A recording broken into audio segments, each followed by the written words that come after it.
We begin with live team coverage of a tragic morning in Transylvania County. Troopers say an 85-year-old man hit 3 children who were boarding their school bus.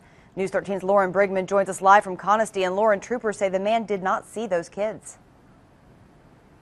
That's right, Holly. Troopers say 85-year-old Floyd Hipps of Brevard was traveling down this road. This is Greenville Highway, US 276, around 7:30 this morning when he hit the children. School bus 77 was traveling the opposite direction on Greenville Highway, and the bus was traveling to Brevard Middle, was stopped in front of the Conforti Falls subdivision's main entrance to pick up a group of about 5 children. Authorities say the bus was completely stopped, had its stop arm out, and the red lights activated at the time the kids were crossing the road to get on the bus.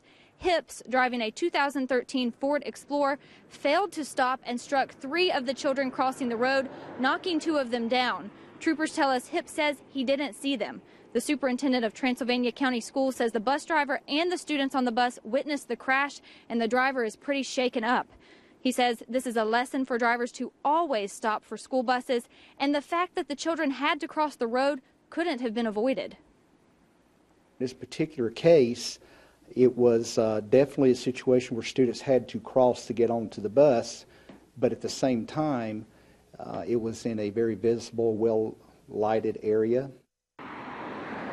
Now, charges are pending against Hipps, and troopers say he will be charged. Now, there are GPS monitoring systems on these school buses. Now, once the stop arm is activated, the cameras begin recording. So likely this was all caught on camera. But as for the release of that video, if Hipps' charges are felony charges, this video will not be released, as it will then be used as evidence in the case. Live in Brevard, Lauren Brigman, News 13. Our live team coverage continues with News 13's Evan Donovan, who is live from Brevard Middle School. We have the names and the conditions of the 3 kids involved in that accident. And Evan, one of those victims goes to school there. Yeah, that's right, and he's the most seriously injured. We'll tell you about him in a second. We know that all of these students go to Brevard Public Schools, and the good news so far from the Department of Public Safety is that none of them are suffering from life-threatening injuries. However, we do know that that student that goes here, 10-year-old Sean Conforti, is in serious condition with multiple injuries, including head trauma. He is at Mission Hospital along with his older sister, one of the other students involved in that accident. She is 15-year-old Lisa Conforti, also transported to Mission Hospital, but only suffering from minor injuries. She's a student at Brevard High. The 3rd student involved in this morning's accident is Mackenzie Schuler, a 9-year-old girl. She also suffered minor injuries and was transported to Transylvania Regional.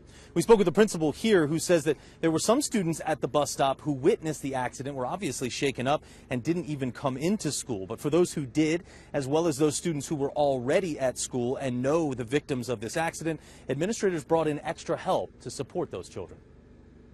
As kids came back to us from the incident and into school this morning, we had a counselor on site. We had a recovery room set up for them to talk and work through their feelings through these situations. We had other counselors report to the school to assist in that manner as well.